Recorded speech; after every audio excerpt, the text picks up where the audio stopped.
Welcome to Truthbombs&Tea. I'm your host, Tina Bindon, and today we are diving into the big, hairy world of narcissism.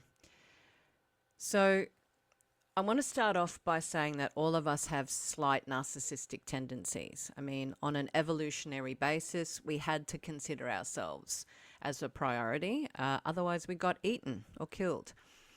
But there's a difference between occasionally feeling selfish or a little bit overconfident and proper narcissism or narcissistic personality disorder. That is a whole different animal.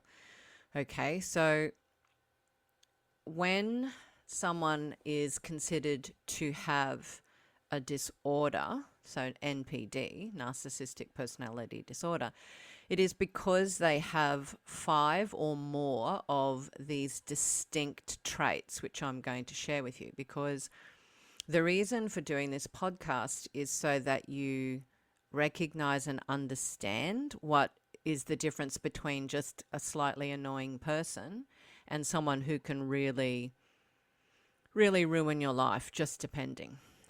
So it tends to be that if you have 5 or more of the personality traits, then you are considered to have the disorder.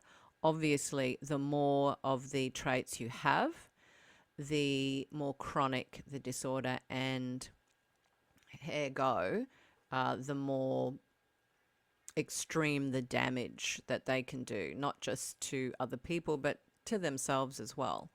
So let's dive into looking at the traits, and the whole purpose is so that you can have a superpower that can either let you avoid or dodge these people and the unnecessary drama and heartache that come along with being in relationship with them, or that you can reflect on the people that you're currently dealing with, and it might give you a little bit of understanding, a piece to the puzzle, so to speak. Because oftentimes people know there's a lot of stuff going wrong in dealing with a narcissist, but they don't realize it's an actual condition that they have. So the 9 traits of narcissism, I also call this the runaway now checklist. Okay, so let's have a look at this. So the DSM-5 TR, which is the diagnostic tool, gives you 9 characteristics or traits, right? And grasping these is essential if you want to identify what you're dealing with, okay? Instead of just hoping, praying, and wishing that that person will, change. Because AKA, that's insanity, and also, spoiler, they won't, which I will get to. Okay, so the first trait is grandiosity. So that's just a fancy word for, I think I'm great and better than everybody else. So these people genuinely believe, like down to the cellular level, that they are a much bigger deal than they actually are. Okay, so they exaggerate their achievements, like all these tall stories, and they tell these things and expect you to just nod along and, be in awe of it. Next is the fantasy. So this is where it's a delusion, okay? So this goes way beyond daydreaming. This is the fact that they think they're maybe far more intelligent than they actually are, and they'll give their opinions about that. Far more successful than they are, maybe even far more attractive than they are, okay? So it is a sense of self that is kind of inflated beyond the reality. Another trait is believing that they're special. They see themselves as really, really unique and fascinating and complex, and only other equally unique unicorns, usually high status or elite individuals, could possibly even understand them. So this leads to that entitlement. So they think they're entitled to whatever it is that they think that they want and deserve. Okay, so then we get on to number 4, which is they need constant admiration and attention. And so this isn't just like, oh, we like the occasional compliment, because who doesn't? This is kind of like an addiction or a bottomless pit of validation, right? So it's kind of like a leak in a boat that you have to keep bucketing out. It's just constant. So you can watch them, whether it's in the workplace or at home, and they're constantly kind of big noting their achievements, or kind of desperately fishing for people to pick up on their conversation and ask them about it. It's just this constant need to be admired over anything from small things to big things. Okay, so this sense of entitlement, the previous one was, believing that they're special, that they're unique. And then this comes with the fifth criteria, which is entitlement. So this one is one of the gold standards. They have these unreasonable and unrealistic expectations that everyone should just automatically comply with their wishes and treat them like royalty. They demand special treatment without batting an eye, and they genuinely feel wronged and personally offended if their needs aren't prioritized over, basically everyone else's. Number 6 in the scale of traits is exploitation or manipulation. So they're perfectly happy to use other people to get what they want. End of story. Full stop. Okay. Their goals really matter to them, and your feelings, not so much. So you might have manipulative colleagues at work that don't mind going behind somebody's back to get the promotion, or out and out telling lies about other people. They don't care if they step on people's toes or disregard other people around them. And of course, this isn't just in a professional setting. This can be very much in a family setting, a friendship setting.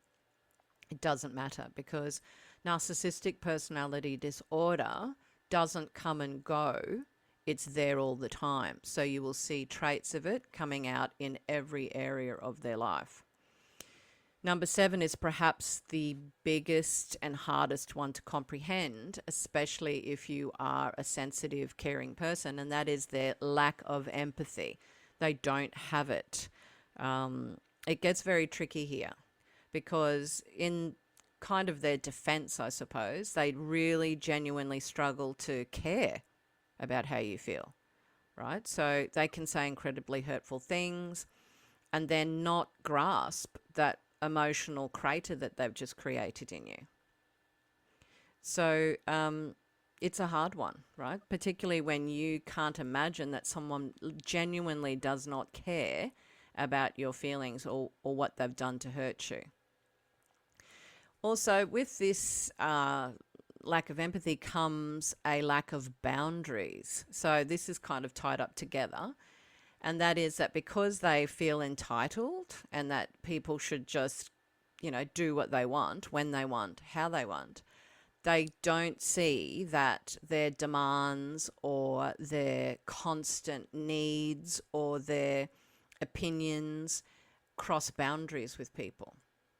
So that's usually a fallout of the lack of empathy and the sense of entitlement. They will just go where they want at whatever time they want. They will call whenever they want. They will, drop around to your house even though you've told them that you'd be out or that you don't want to. They will constantly just break boundaries of confidentiality, whatever boundary that can be put in. If they don't feel like doing it, they won't, because they think they're entitled to it and that, you should comply. All right. Trait number 8 is envy and jealousy. So they are either really jealous of others that they perceive are doing better than them, or conversely, they think that if someone is not showing them the admiration or adulation that they deserve, that person is indeed jealous of them. Okay, so it is a two-way sort of street there. They envy others and they really believe other people envy them. And finally, the 9th trait is arrogance. Okay, so this is like condescending behaviors and attitudes. So they may talk down to people, they dismiss people's opinions, they might belittle people. It's all part of maintaining that facade of superiority. All right. So, and you can sort of see the look of condensation, condensation when they're condescending to you on their face. Just some dismissive kind of behaviors. They may totally ignore any of your suggestions as if they literally and physically haven't heard them. They won't even respond. They just pretend you never said anything, right?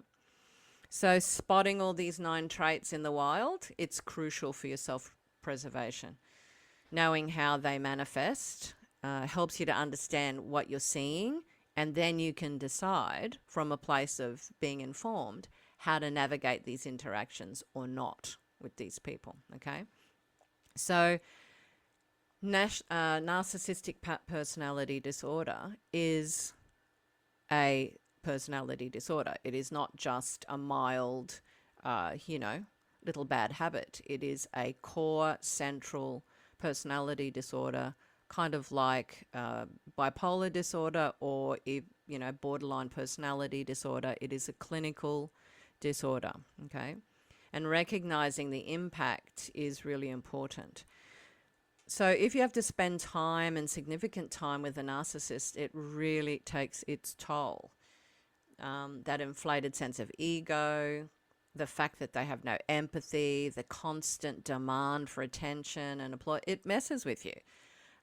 In certain individuals who have all 9 traits, the dynamics are so toxic that it can lead to your own mental health breakdowns, total lack of self-esteem, even physical manifestations like disease.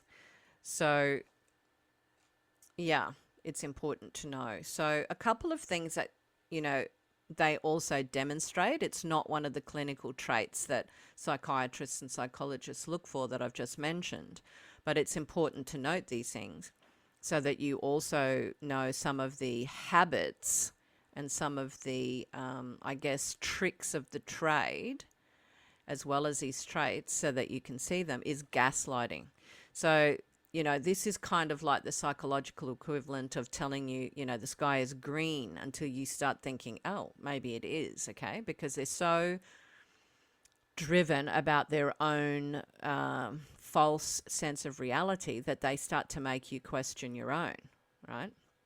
So even some of your perceptions and memories, and even, you feel like you're in the X-Files, because they will literally say over and over again things that are false, but because they're so committed to it, you start to doubt your own self. Then there's the infamous love bombing, right? And that doesn't have to be romantic. It can be family members or friends. So love bombing is at the start, you're showered with like affection and praise and attention, and it feels really good and it's intoxicating, and it creates this false sense of intimacy between the two of you. And they do this because then it's hard to see, or let alone believe, the underlying abusive patterns like the manipulation, the arrogance, the lies, the gaslighting. It's hard to see it because you've been love bombed. So they're 2 things that can really also give you a big red flag that this person perhaps has narcissistic personality disorder. So as I said, the emotional wreckage from this can be absolutely severe, leading to PTSD even. Just depends on how many traits this person has and the intensity to which they live those traits. So sometimes one of the fallouts is that you can start to feel responsible for that narcissist's outbursts and emotional roller coaster, and you start to completely neglect your own needs and your own boundaries. So understanding these patterns and traits is absolutely crucial if you are currently living this situation. So knowing what's happening is the first step to getting out of it, right?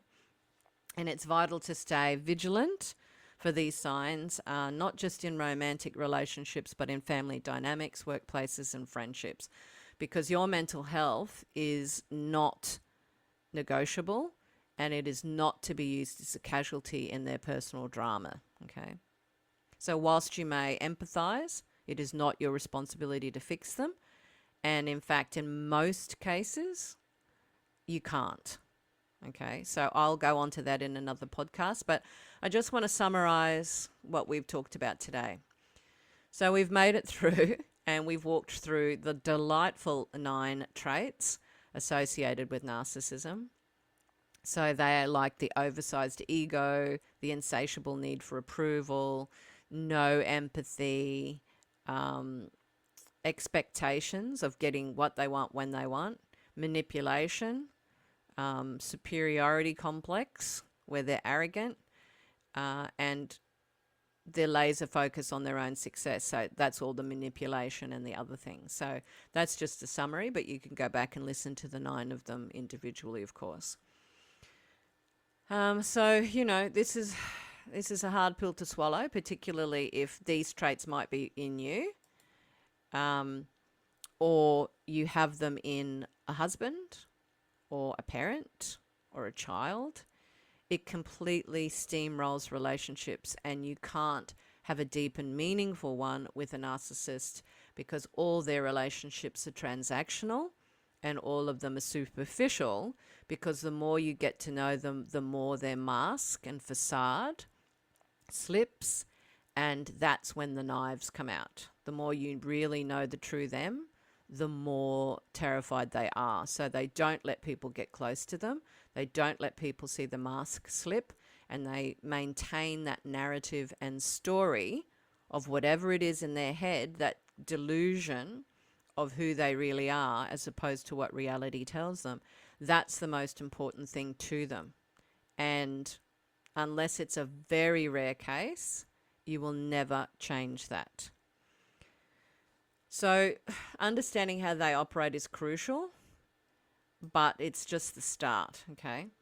The next part is about how to set healthy boundaries, how to interact with them if you do have to interact with them, and taking the information that I've given you today as a starting point. We're going to move forward to some actual habits, systems, responses, and management so that you can shield yourself from their toxic behavior. So until next time, this is Tina Bindon from the Truthbombs&Tea podcast. Let's make the rest of your life the best of your life.